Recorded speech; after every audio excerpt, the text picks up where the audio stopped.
పెద్ద పెద్ద అతిథి వచ్చారనమాట. చాలా పెద్ద అతిథి.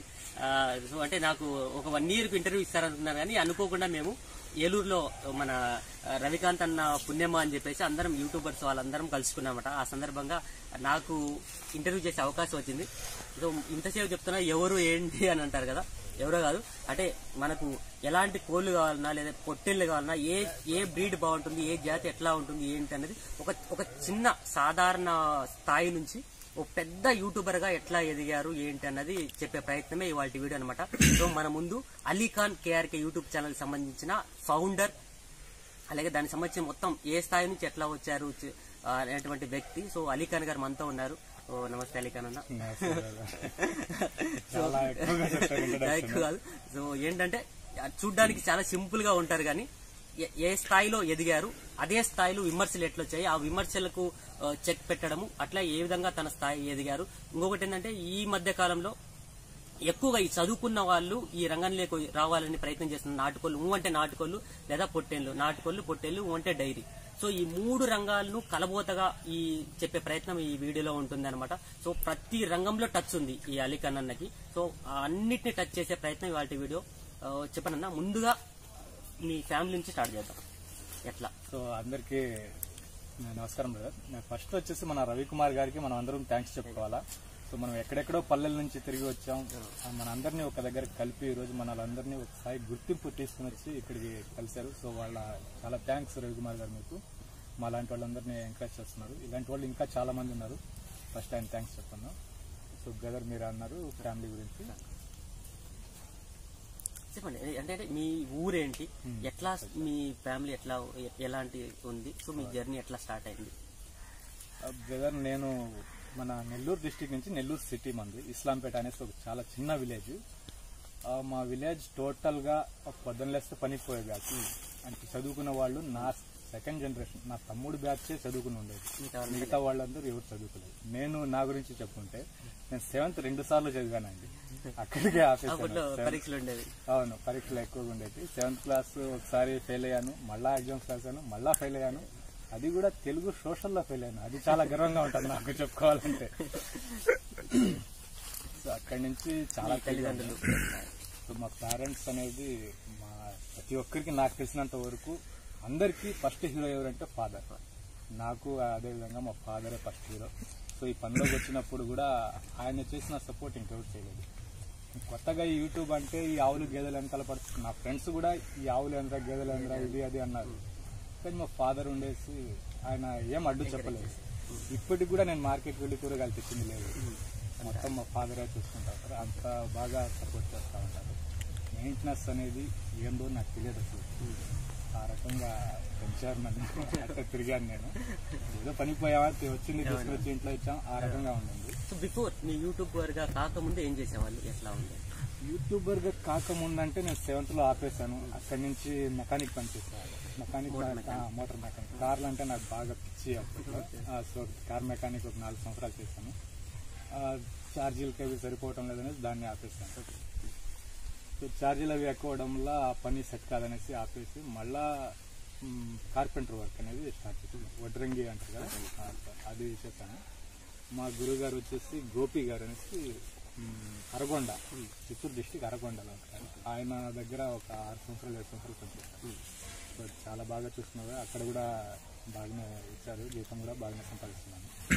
అక్కడి నుంచి మళ్ళీ విదేశాలకు వెళ్ళిపోయాను. కువైట్కి వెళ్ళిపోయాను. విదేశాలకు వెళ్ళేసి అక్కడ ఈ ఫోన్లు అంటే ఇక్కడ కూడా నాకు మెయిన్ ఏంటంటే మా ఫాదరే. మా చిన్నపాటి విలేజ్ లో ఎవరి దగ్గర ఫోన్ లేదు. ఫస్ట్ ఫోన్ మా ఊర్లో కొనింది నేనే. ఫోన్ కొనింది ఇస్లాంపేట. అలాగా ఆయన సపోర్ట్ చేయడం వల్ల ఆ ఫోన్లో పిచ్చి కొద్దిగా పట్టుకునేది. సో అక్కడ వెళ్ళిన తర్వాత నాకు వేరే పని లేదు, నిద్రపోయేసి జీతం తీసుకునేవాడిని. సో అలా ఉండింది నా పని. ఆ టైంలో ఈ ఫోన్లే పట్టుకునేసి దాంట్లోనే పొద్దులు వస్తాం, దాంట్లోనే ఏదో ఒకటి ఫేస్బుక్ అనేసి ఇదనేసి అదనేసి చూస్తూ ఉండేవాడు. అక్కడ ఈ ఐడియా వచ్చింది నాకు. నిజానికి అలీఖాన్ కేఆర్కే అనేది కాదు, సోషల్ మీడియా అందరూ చూసేవాళ్లే గానీ అందరూ ప్రతిరోజు నేను వేరే వాళ్ళది ఏదో ఒకటి చూస్తున్నాను. నా గురించి నేను ఏది చేసుకోవాలా అనే ఐడియా అనేది అక్కడ వచ్చింది స్టార్టింగ్.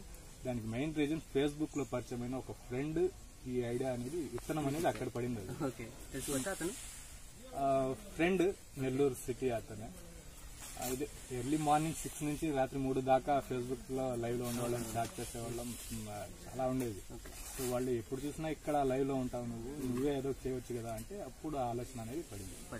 సో అక్కడి నుంచి డైరీ ఫార్మ్స్ మీద ఇప్పుడు వచ్చేస్తే మనం డైరీ ఫార్మ్స్ మీద చాలా ఇంట్రెస్ట్ నాకు. సో మొదట నేను స్టార్టింగ్ లో మర్చిపోయాను అనమాట.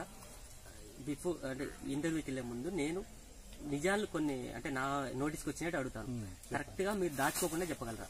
అలా చెప్తా అంటే మిగతా నేను ప్రతి ఒక్కటి మీకు ఇష్టం వచ్చింది అడగండి, లేదనుకుంటే చెప్తాను. Okay, continue. యూట్యూబ్ అదే డైరీ ఫార్మ్ మీద నాకు చాలా ఇంట్రెస్ట్ ఉండేది. డైరీ ఫార్మ్ పెట్టాలా చేయాలా అనేది దగ్గర నేను 1.5 సంవత్సరం దాకా జస్ట్ హోంవర్కే చేస్తా ఉన్నాను. దేని గురించి, ఎక్కడ దొరుకుతాయి, ఎక్కడి నుంచి తీసుకుని రావాలా, ఎలా తీసుకుని రావాలా, మనం దీనికి చూస్తా ఉంటే ఎక్కడ దొరకటం లేదు. ఈ యూట్యూబ్ లో ఎలక్ట్రానికల్ మీడియా ఏదైతే ఉందో లక్షల్లో ఆదాయం, ముర్రా గేదెలు, ఇది అది అనేసి చెత్తంతా పెట్టేసేటప్పటికి పెడుతున్నారు, కానీ కరెక్ట్ గా ఇన్ఫర్మేషన్ లేదు. వాళ్ళకి ఫోన్ చేద్దామంటే ఫోన్ నెంబర్ లేదు. సో ఇలా మొత్తం తిరిగి నాకు సఫర్ అయింది. ఇప్పుడు ఏదో ఒకటి చెయ్యాలా అనేసి అక్కడ విత్తనం పడింది కదా, ఇది యూట్యూబే చేస్తే ఎందుకు, యూట్యూబే చేద్దాం కదా, ఇలాంటిది ఏది లేదు, మనం ఇదే చేద్దాం అన్న లెక్కతోటి దీన్ని 2018-21 స్టార్ట్ చేస్తాం. జనవరి. ఇదే మన మెయిన్ కంటెంట్ వచ్చేసి ఇదే, మనకి వేరేది అవసరం లేదు. ఎక్కడ దొరుకుతాయి, ఎక్కడ కొనాలా, ఎక్కడ మార్కెట్ చేసుకోవాలా, సో ఈ విధంగానే చేద్దాం అనేసి ఆలోచనతో ప్రతి ఒక్కటి ఫ్రస్ట్రేషన్ అంటారు కదా, బాధలో నుంచి యూట్యూబ్ ఛానల్ అనేది పుట్టుకున్నట్టు. నాలాంటి వాళ్ళు ఇంకా ఉండొచ్చు, వాళ్ళకి ఎక్కడ ఏ మార్కెట్. నా కాడ ఒక బుక్ ఉంది డైరీ, దాంట్లో ఆంధ్రప్రదేశ్ లో ఉండే మొత్తం గేదెల మార్కెట్లు ఉన్నాయి. దొరుకుతాయి, ఏ రోజు ఏ సంత అనేది మొత్తం రాసి పెట్టుకున్నాను. కానీ తిరగడం మనకు తెలిసిన మిడిల్ క్లాస్ ఫ్యామిలీ చేయాలా అంటే కొద్దిగా కష్టమైంది. దాన్ని కొద్దిగా పక్కన పెట్టేసి ఇంకా మనలాంటి సబ్స్క్రైబర్స్ ఎవరో ఒకరు చెప్పిన ఐడియాని కొద్దిగా డెవలప్ చేసుకుంటా. నాకు రెండో డౌట్ ఏంటంటే, నెల్లూరు ఇస్లామాబాద్ లో పుట్టిన తెలుగు బిడ్డ అయినా సరే, ఇస్లాంపేట తెలుగు బిడ్డ అయినా సరే, అసలు ఇంతకుముందు తెలుగు రాదు అనేది చెప్పింది. సో ఎట్లా తెలుగుని ఎట్లా నేర్చుకు, ఇప్పుడు కూడా ముక్కలు తెలుగే ఉంటుంది. తెలుగు రాదు అంటే ఫస్ట్ మా ఊరు వచ్చేసి ఇప్పుడు మనకి చెట్టు కనిపిస్తుంది కదా, ఏర్లు మొత్తం ఒకే ఉంటుంది. మొత్తం ఆకులన్నీ మా ఊరు, చిన్న పెద్దనాయన తమ్ముడు అందరూ వండే ఉన్నారు. తెలుగు మాట్లాడే అవసరమే లేదు, మాట్లాడరు. స్కూల్కి వెళ్తేనే మాట్లాడతాం, లేదా బయట పనికి వెళ్తే మాట్లాడతాం. ఇప్పుడు కూడా నా తెలుగుని చేసే వాళ్ళు ఉన్నారు. తీసుకొని రా అనేది వచ్చింది, చేసింది. ఇలా మా మాధవన్న అనేసి ఒక ఉన్నారు, ఇప్పటికీ నన్ను అట్టే పిలుస్తా ఉంటాడు చోటు అనేసి. తెలుగు అక్కడ కొద్ది ప్రాబ్లం. సో నా నెక్స్ట్ క్వశ్చన్ ఏంటంటే, స్ట్రైట్ క్వశ్చన్, అలీఖాన్ ఎంత పూర్ నుంచి స్టార్ట్ అయ్యాడో అంత తొందరగా అంత ఎత్తుకు ఎదిగాడు. 1,00,000 సబ్స్క్రైబర్స్ వరకు తన వీడియోస్ చాలా బాగుండేవి, ప్రతి ఒక్కటి ఇన్ఫర్మేషన్తో ఉండేవి, నీట్గా చెప్పేవాడు, స్వార్థం లేకుండా వీడియోస్ ఉండేవి. కానీ ఎప్పుడైతే 1,00,000 సబ్స్క్రైబర్స్ అయినారో అప్పుడు స్వార్థం పెరిగిపోయి చెత్త వీడియోస్ పెట్టడం, ప్రమోషన్స్ ఎక్కువ కావడం, ఫేక్ వీడియోస్ను ప్రమోట్ చేయడం అనేది ఎక్కువగా మీ మీద వచ్చిన అలిగేషన్. దానికి మీరేం సమాధానం చెప్తారు? ఎట్లు 1,00,000 సబ్స్క్రైబర్స్ అనేది 1,00,000 సబ్స్క్రైబర్ దాకా నేను కోళ్ల జోలికి వెళ్ళలేదు. 1,00,000 సబ్స్క్రైబర్స్ దాకా కోళ్ళు వీడియోస్ అనేది నేను ఎప్పుడు పెట్టలేదు. ఎందుకు పెట్టలేదంటే నాకు వాటి గురించి తెలియదు. ఫస్ట్ నాకు తెలిస్తే నేను అవతల వాళ్ళకి చెప్పడానికి బాగుంటుంది. నాకు తెలియదు కాబట్టి వాటి జోలికి పోలేదు. నేను 1,00,000 దాకా ఏమంటే డైరీ ఫార్మ్స్ వాళ్ళు వీటి మీదే వీడియోలు వస్తాయి. 1,00,000 తర్వాత ఏంటంటే ఇప్పుడు మన ఛానల్ వాళ్ళకి ప్రమోషన్ కావాలి. సో ప్రమోషన్ వీడియో కావాలంటే సరే అనేసి వెళ్ళేసి ఆ ఛానల్ వరకు వాళ్ళ ఫామ్ లో ఏదైతే ఉందో అది మాత్రమే జెన్యున్ గా చూపిస్తున్నాను. మీరు అన్నట్టుగా ఫేక్ వీడియో వచ్చింది, ప్రమోషన్ వచ్చిందని మాత్రం 100% నేను ఒప్పుకుంటాను.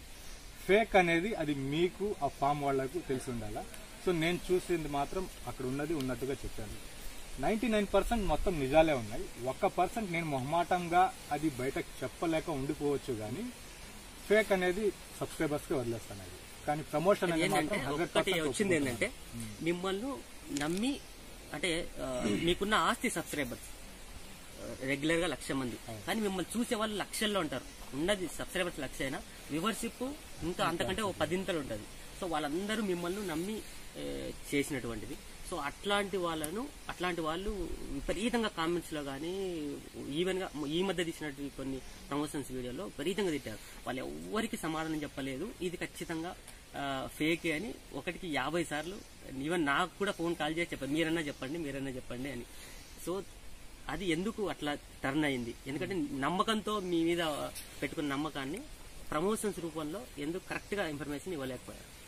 దీని గురించి కూడా నేను క్లారిటీ చెప్పాలన్నా, కామెంట్స్ లో ఏదైతే ఉన్నాయో దానికి రిప్లై ఎందుకు ఇవ్వటం లేదు, అది నా ఛానల్లో చెప్దాం అనుకున్నాను.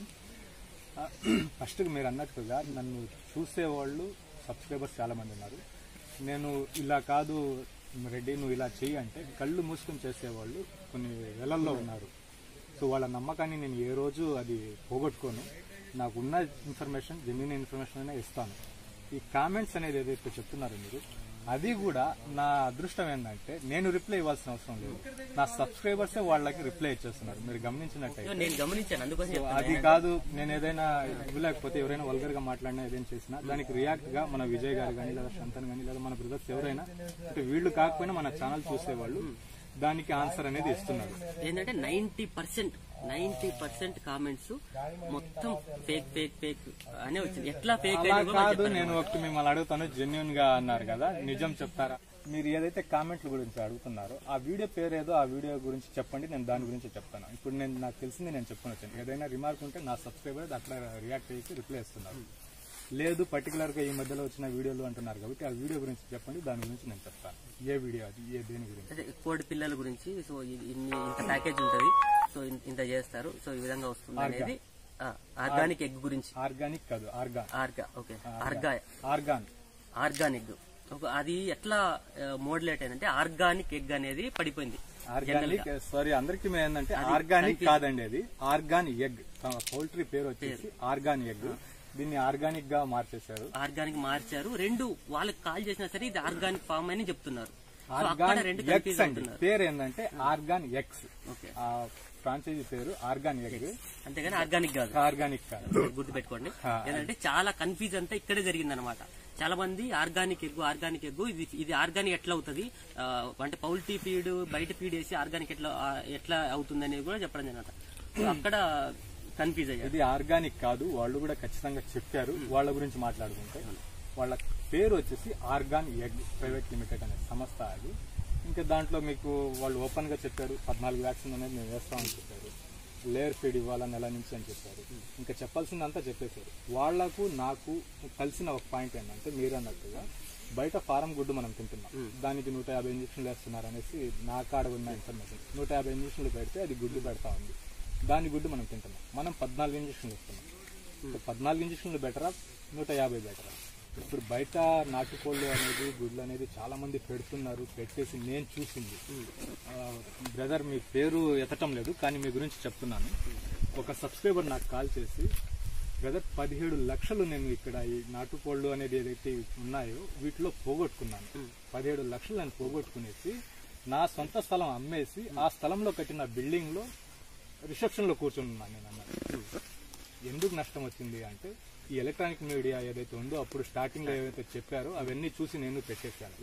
సో ఈయన గుర్తుకు వచ్చాడు నాకు ఆ టైంలో. ఆయన ఫోన్ చేసినప్పుడు మీరు పిల్లలు పెంచండి నేను బైబ్యాక్ కొంటాను, లేదా గుడ్లు పెంచండి నేను బైబ్యాక్ కొంటాను, కొనేది ఏ రకంగా కొంటాను ఆ లెక్క చూపించారు. సో లెక్క చూపించింది నాకు ఇది కరెక్ట్ గా ఉంది అనేసి అనిపించింది. కామెంట్స్ తర్వాత ఉన్నాయి. సో అది మీకు నచ్చింది. ఇప్పుడు మనం ఒక 15 మంది క్రియేటర్స్ ఉన్నాం. మీరు చూపించిన కోడికి నేను బాగుందనేసి చెప్పను. మీరు చూసి ఉండొచ్చు ఒక కింద ఏ ఒక్కరు కూడా 50% కామెంట్ కరెక్ట్ గా రావు. మీరు పెట్టింది నేను కాదంటాను, నేను పెట్టింది ఇంకొకరు కాదంటే ఇంకొకరు పెట్టింది ఇంకొకరు కాదంటారు. ఇన్ని బొక్కలు మీరు చెప్పినట్టుగా ఇన్ని లెక్కల్లో బొక్కలు ఉన్నా కూడా ఆ ఫ్రాంచైజీకి వచ్చేసి ఒక్క చిత్తూరు డిస్టిక్కే 150 యూనిట్లు శాంక్షన్ అయ్యాయి. ఇటు మన కాకినాడలో రెండు రూరల్స్ కి ఒకే వ్యక్తి తీసుకున్నారు. సో చేయాల్సిన వాళ్ళందరూ చేస్తున్నారు. వాళ్ళ వర్షన్ ఏంటంటే సార్ ఫేక్ అయితే కాస్ట్ పెరగాల, ఇక్కడ కాస్ట్ పెరగలేదు. సంథింగ్ వాళ్ళకి తెలిసిన రీజన్స్ వాళ్ళు చెప్పారు. నేను అక్కడ 2 రోజులు ఉన్నాను. 2 రోజులు ఉండేసి వాళ్ళతో మాట్లాడాను. ఎవరైతే ఆర్డర్స్ ఇచ్చుకున్నారో వాళ్ళు నాతోటి మాట్లాడారు. సార్ అది గారు ఇలాగా మీరు బాగా చేస్తున్నారు, చేయండి, కామెంట్స్ పట్టించుకోబాగని మీరు. సో సంథింగ్ దీంట్లో ఉండే దారి ఇది. చేసి అక్కడ కనెక్ట్ అయిన వాళ్ళందరూ చేసి ఫెయిల్యూర్ అయిన వాళ్ళు మాత్రమే కనెక్ట్ అయి ఉన్నారు. కొత్తగా వచ్చిన వాళ్ళు ఎవరు రాలేదు. ఏంటంటే సో అలీఖాన్ అన్న ఇన్ని ఫ్రాంచైజీ, సో ఒక 6 నెలల తర్వాత నేను కొన్ని ఫ్రాంచైజీలు విజిట్ చేస్తాను. సో అప్పుడు నిజమైతే నిజము, ఫేక్ అయితే ఫేక్ అని కంపల్సరీ నాకు తన ఫ్రెండ్ కావచ్చు కానీ నిజాన్ని నిర్భయంగా చెప్తామన్నమాట. మీతో పాటు నేను తిరగాలి. నేను వీడియో పెట్టాను కాబట్టి మీరందరూ కామెంట్స్ వచ్చారు కాబట్టి ఆ వీడియోలో నేను చెప్పడం జరిగింది. 4 నెలల తర్వాత మళ్ళా సక్సెస్ మీట్ లో నేను ఇక్కడ కలుస్తానని చెప్పాను. సో ఈ ఏదైతే యూనిట్లు ఇచ్చున్నారో ఆ యూనిట్లు అన్నిటి నేనే వెళ్లి విజిట్ చేస్తాను, అక్కడ ఏం జరుగుతుందో చూస్తాను, చూసిన తర్వాత ఆ రిపోర్ట్ అనేది మీకు ఇస్తాను. సో అక్కడ చెప్పిండేది పేపర్ లెక్కలో మాత్రమే ఆ లక్షలు కనిపించున్నాయి. ప్రాక్టికల్ గా వెళ్లేటప్పటికి ఎంత మన అదృష్టము అక్కడ ఏం జరుగుతుంది అనేది తెలుసుకోవాలి. తప్పకుండా ఫెయిల్ అయితే ఫెయిల్, ఉండేది ఉన్నట్టుగా. రేపు ఈ రోజు మార్నింగ్ నా ఛానల్ ఒక వీడియో రావాలా దీని మీదే. అది నా ఛానల్ కొద్దిగా ప్రాబ్లం లో ఉంది కాబట్టి ఆ వీడియో రాలేదు. నాకు ఉన్నది ఉన్నట్టుగా చూపించడం, లక్షలు అనేది నేను నా ఇంట్లో తెలియకుండా, సరే ఇది ఓపెన్ గా చెప్పేస్తున్నాను, నా ఇంట్లో నాకు తెలియకుండా, నా ఇంట్లో తెలియకుండా నేను 1.5 లక్ష అప్పున్నాను. ఎందుకు అప్పున్నానంటే వీటి మీదే, ఈ గేదెలు జీవాల మీద పెట్టేసి 1.5 లక్ష ఇంట్లో తెలియకుండా అప్పున్నాను. ఇలాగా బయట టాక్ ఏంటంటే అలీఖాన్ లక్షలలో సంపాదిస్తున్నాడు, రోజు సంపాదనే మినిమం 20,000 ఉంటుందని టాక్ అన్నమాట. అట్లాంటి అలీఖాన్ కు అప్ప అని అప్ప అనేది ఫస్ట్ దీన్ని కంప్లైంట్ చేస్తున్నాను, దాని తర్వాత మీకు ఇన్కమ్ గురించి చెప్తాను. ఈ లక్ష నేను ఏదైతే అప్పు ఉన్నానో నా వల్ల ఇంకొకరు నష్టపోవడం నాకు ఇష్టం లేదు. ఎందుకంటే ఆ డబ్బులు ₹1,00,000 సంపాదించాలంటే ఎంత టైం పడుతుందో నాకు చాలా బాగా తెలుసు. సో అందుకనేసి నా వల్ల లాస్ అయ్యేటట్టుగా ఏ పని నేను చేయనండి. ₹1 ఆదాయం కలుగుతుందనేసి నేను అంత దూరం వాళ్ళ కాడికి వెళ్ళి ఆ వీడియో చూసేది జరిగింది. అంటే నేను ఆలోచన ఏంటంటే చాలా మంది గల్ఫ్ నుంచి కాల్ చేసి నాకు ఇది బ్రదర్ అది బ్రదర్ అని పొజిషన్ చెప్తున్నారు. సో మీరు ఇన్ని లక్షలు ఖర్చు పెట్టి అక్కడికి వెళ్తారు, అక్కడ ఎలా ఉంటుందో తెలియదు. నేను గల్ఫ్ చూశాను, అక్కడ వసతులు బాగుండవు నిజానికి గల్ఫ్ లో. అక్కడ కష్టపడే బదులు ఇక్కడ కష్టపడుతున్నావు, సంవత్సరానికి అక్కడ వెళ్ళేటప్పటికి నువ్వు ₹1,00,000 సంపాదిస్తావు. ఇక్కడ 6 నెలలకు ఆ ₹1,00,000 వచ్చే దారి కనిపిస్తుంది. సో ఆ దారి అనేది మీకు చూపించడానికి నేను ట్రై చేస్తున్నాను. సో ఇంకొక విషయంగా చెప్పాలంటే నేను లాక్కొని పోయేసి మిమ్మల్ని అక్కడ కూర్చోబెడతాను, బ్రదర్ ఈ విధంగా ఉంది మీరు చేసుకుంటారా, చేయగలరా అనేసి నేను చూపిస్తున్నాను. చెయ్యాలా వద్దా అనేది మీ ఇష్టం. నేను చేయి పెట్టుకుని అయితే కూర్చోబెట్టేసి నువ్వు కొనాల్సిందే, నువ్వు నా సబ్స్క్రైబర్వి లేదా నా ఛానల్ చూసావు నువ్వు తీసుకోవాల్సిందే అనేది అయితే నేను చెప్పటం లేదు. బ్రదర్ ఈ విధంగా ఉంది నువ్వు చేసుకోగలవా. ఇన్ని వీడియోలు పెట్టాను, నేను పెట్టడం లేదు. అది ఆ యూనిట్ ఏదైతే ఉందో దాని గురించి మాట్లాడుకుంటే నేను పెట్టడం లేదు. ఎందుకంటే నాకు ఇంట్రెస్ట్ లేదు, నా కోళ్ల మీద అసలు ఇంట్రెస్ట్ లేదు. అందుకనేసి నేను అది పెట్టలేదు. మీ ఇష్టం, అది పెట్టుకోవాలా చేయాలని. నేను దారి మాత్రమే చూపిస్తాను, మిగతాది మీ ఇష్టం. ఇంకా ఆ డబ్బులు వేస్ట్ అవ్వకుండా నష్టపోకుండా ఉండొచ్చు ఈ విధంగా అనేసి చెప్తా ఉంటాను. ఒకటే లేకుండా ఇంకా యూట్యూబ్ లో మధ్యలో నేను తగులుతా మళ్ళీ తిడతారన్నమాట. నీ అభిమానులు దానికే మంది అరే ముందు మా వాడిని మాట్లాడినిరా అని నన్ను తిడతారన్నమాట. సో ఏమనుకోకండి, మధ్యలో క్వశ్చన్స్ కోసం నేను మధ్యలో నేను నాకు మైండ్ లో ఓకే. ఇప్పుడు సబ్స్క్రైబర్స్ డౌట్ అయిపోయింది. ఇప్పుడు నెక్స్ట్ వస్తే మెయిన్ క్వశ్చన్, మనకు ఏదైతే మీరు తంబులు చూసి వచ్చారు నష్టపోయారు అంటున్నారో దానికి సంబంధించిన అన్నమాట. చదువుకున్న వాళ్ళు, వర్క్ ప్రెజర్ లో ఉన్న వాళ్ళు మెయిన్ గా మనం పెట్టే ఎదవ తంబుల వలన లక్షలు కోట్లని నమ్మి ఈ ఫీల్డ్లోకి వస్తున్నారు. వచ్చిన వాళ్ళు చాలా మంది నష్టపోయారు. సో నష్టపోవడానికి కారణం ఏంటి, ఎట్లా చేస్తే వాళ్ళు గెయిన్ కాగలరు, ఏవి పెట్టుకుంటే అవ్వగలరు. అంటే నాటుకోళ్ళు లేదా డైరీ ఫామే, ఇంకా వేరే ఆలోచన రావడం లేదు. సో దాని గురించి మీరు వాళ్ళకి క్లియర్ గా ఒక కన్క్లూజన్ ఇవ్వాలి. నాకు తెలిసినంత వరకు మెయిన్ రీజన్ దీంట్లో ఈ థంబెల్స్ ఏదైతే పెట్టున్నారో 2018 వరకు ఇది నాకు గొప్ప అనుకోండి, ఇలా డబ్బా కొట్టుకుంటున్నారు అనుకోండి, నాకు తెలిసిన నిజం ఇదేనండి.